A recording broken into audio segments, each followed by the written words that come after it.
स्वागत है दोस्तों आप सभी को हिंदी कहानियाँ की एक और वीडियो में। आज की कहानी भारतीय परंपरा के बारे में है। तो चलिए कहानी शुरू करते हैं। गुजरात अरब सागर के तट पर स्थित एक राज्य है। यह भारत के सीमावर्ती राज्यों में से एक है। सीमावर्ती राज्यों पर विदेशी आक्रमण का बहुत भय रहता है।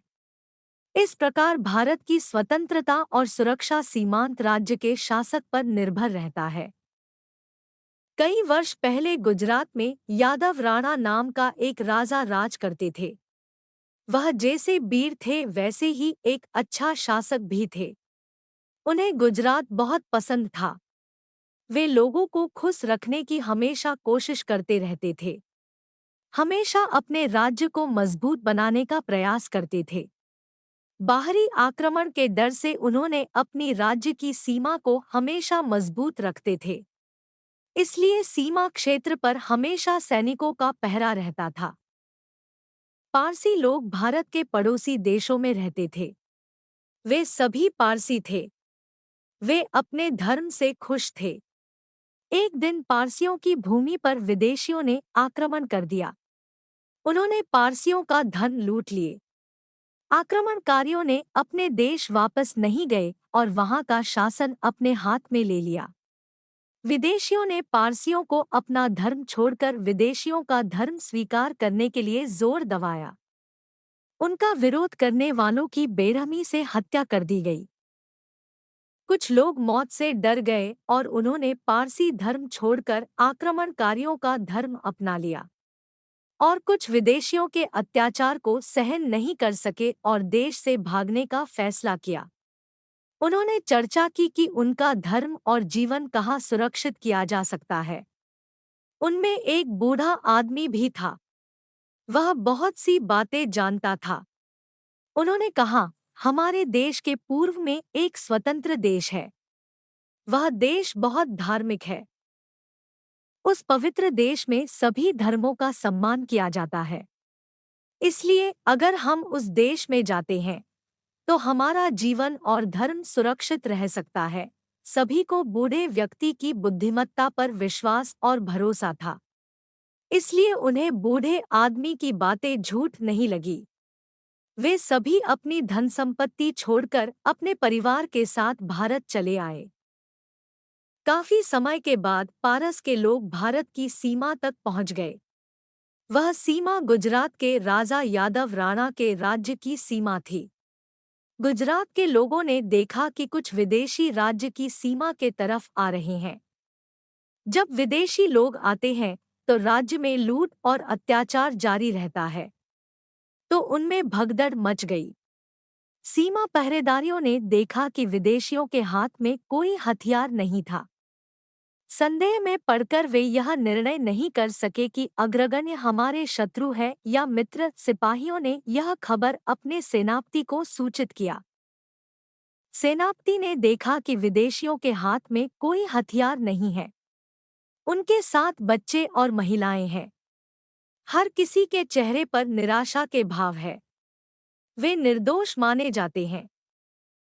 उन्होंने उन पर आक्रमण या विरोध किए बिना ही राज्य मंत्री को सूचित कर दिया। मंत्री को विदेशियों पर संदेह था। उन्हें लगा कि वे दूसरे देशों के जासूस हो सकते हैं। इसलिए वे अपने देश के जासूसों को उनके पीछे लगा दिए। इसकी खबर राजा तक पहुंची। राजा ने उन विदेशियों को दरबार में उपस्थित करने का आदेश दिया। सैनिकों ने उन विदेशियों को दरबार में हाजिर कर दिए। बूढ़ा आदमी उनके आगे आगे चल रहा था। उसके हाथ में एक पीतल की छड़ी थी। उसमें आग जल रही थी। वह आग उनका भगवान है। राजा यादव राणा ने उन्हें देखा और पूछा, तुम्हारे पहनावे और आचरण से पता चल रहा है कि तुम विदेशी हो, फिर हमारे राज्य में क्यों आए हो? पारसियों के नेता ने कहा, हे राजा, आपका सोच सत्य है। हम सभी पारसी हैं। हमारे देश पर दुश्मन ने हमला करके सब कुछ नष्ट कर दिए हैं। उन्होंने हमारे मंदिरों को भी नष्ट कर दिए हैं। उन्होंने हमारी संपत्ति लूट ली है और हम पर अत्याचार किए। हम सहन नहीं कर सकते थे वह जुल्म, इसलिए कहीं और जाना चाहते थे। हमने सुना है कि भारत एक पवित्र और धार्मिक देश है। वहाँ सभी धर्म को सम्मान देते हैं। इसलिए हम आपके देश में आए। फिर राजा ने पूछा, तुम मुझसे क्या चाहते हो? बूढ़े ने कहा, महाराज, हम आपकी शरण में आए हैं। हम यहीं रहना चाहते हैं। तब राजा ने कहा, आप हमारे मेहमान हैं। आपकी इच्छा पूरी करना हमारा कर्तव्य है। इसलिए आप बिना किसी डर के रह सकते हैं। तो आपको और क्या चाहिए? बूढ़े व्यक्ति ने कहा, महाराज, हमने अपने धर्म की रक्षा के लिए ही अपनी मातृभूमि छोड़ी है। हम अपने भगवान की पूजा करने का अधिकार चाहते हैं। हम अपने धर्म और संस्कृति को सुरक्षित करना चाहते हैं। राजा ने खुश होकर कहा, संतों, विशिष्ट अतिथियों, मुझे यह सुनकर बहुत खुशी हुई कि आपने अपने धर्म की रक्षा के लिए अपना धन बलिदान कर दिया है। मेरे देश को ऐसे धर्मनिष्ठ लोगों पर गर्व है। इसलिए शांति से अपने धर्म की पूजा करें और खुश रहो। आपका धर्म और संस्कृति पर हमारे लोग अत्याचार नहीं करेंगे। यह मैं दृढ़ता से घोषणा करता हूँ। आपको और क्या चाहिए? पारसियों ने कहा, महाराज, हमने भारत के बारे में जो सुना है वह सत्य है। हम आप पर बोझ नहीं बनना चाहते। इसलिए आप हमें खेती करने के लिए कुछ उपजाऊ जमीन देंगे तो हम खेती करके हमारा गुजारा करेंगे। तब राजा ने कहा, बहुत अच्छा प्रस्ताव है। अपने पैरों पर खड़ा होना अच्छी बात है। यह कहते हुए कि उनकी महत्वाकांक्षा निश्चित रूप से पूरी होगी, उन्होंने तुरंत मंत्री को उन्हें उपयुक्त खेती की भूमि प्रदान करने का आदेश दिया। राजा की उदारता और इंसानियत को देखकर विदेशी पारसियों को खुशी हुई और उन्होंने राजा को धन्यवाद दिया और राजा की जय गान किए। जब राजा ने पारसियों को जय गान करते हुए सुना तो उन्होंने कहा, यह मेरी उदारता नहीं है, ये हमारे हिंदू धर्म की परंपरा है। दूसरे धर्मों का सम्मान करना हमारा हिंदू धर्म का कर्तव्य है। अतिथि को भगवान के समान मानना हमारे धर्म का सिद्धांत है। मैंने सब धर्म के अनुसार किया है। विदेशी पारसियों ने भारतीय धर्म के बारे में केवल सुना था।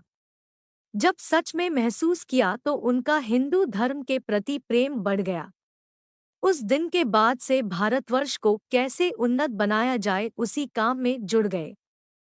दोस्तों, आपको भारतीय परंपरा की कहानी कैसा लगा हमें कमेंट करके ज़रूर बताएं। भारतीय परंपरा कहानी पसंद आने पर वीडियो को लाइक करें और अपने दोस्तों के साथ शेयर ज़रूर करें। ऐसे ही और हिंदी कहानियाँ सुनने के लिए हमें सब्सक्राइब ज़रूर करें। धन्यवाद।